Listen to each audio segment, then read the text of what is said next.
Hello friends, নানান ব্যঞ্জনে তোমাদের সকলকে স্বাগত জানাচ্ছি, দূরের বন্ধু কাছের বন্ধু।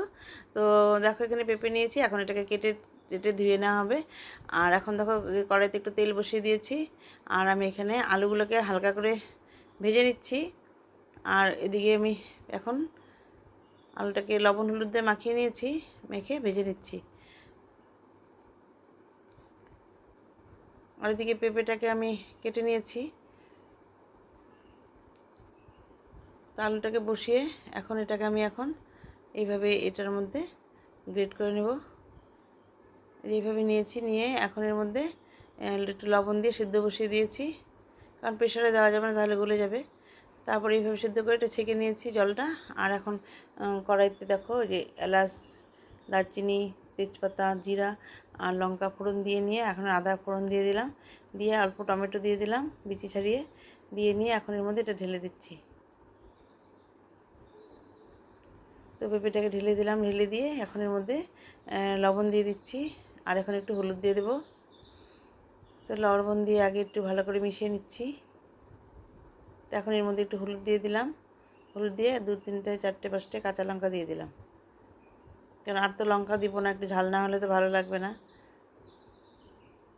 তো সেরকম তো ঝাল হবে না, যেহেতু এগুলো গোটা লঙ্কা। আর অল্প অল্প চিড়ে দিয়েছি। আর এখন এর মধ্যে একটু জিরা ফোড়ন দিয়ে নিলাম, জিরা ফোড়ন দিয়ে নিয়ে এখন ভালো করে একটু মিশিয়ে নিচ্ছি।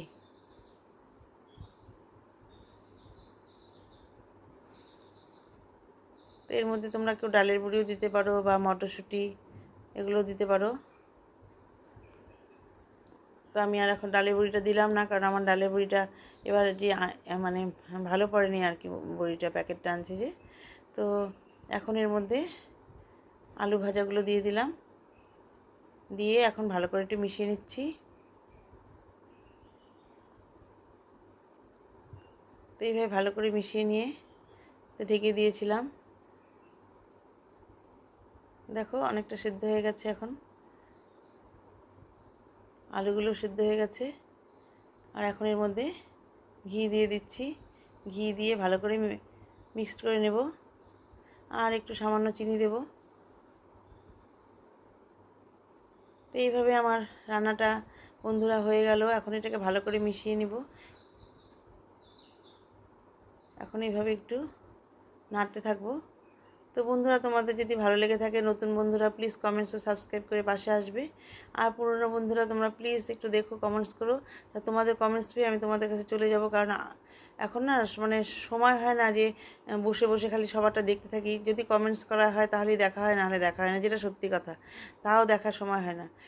এইভাবে রান্নাটা হয়ে গেল বন্ধুরা। এখন আমি এটাকে সার্ভ করে দিব। তো তোমাদের যে বন্ধুরা, তোমরা যেন সবাই ভালো থাকো এবং সুস্থ থাকো, এই কামনা করছি। নমস্কার।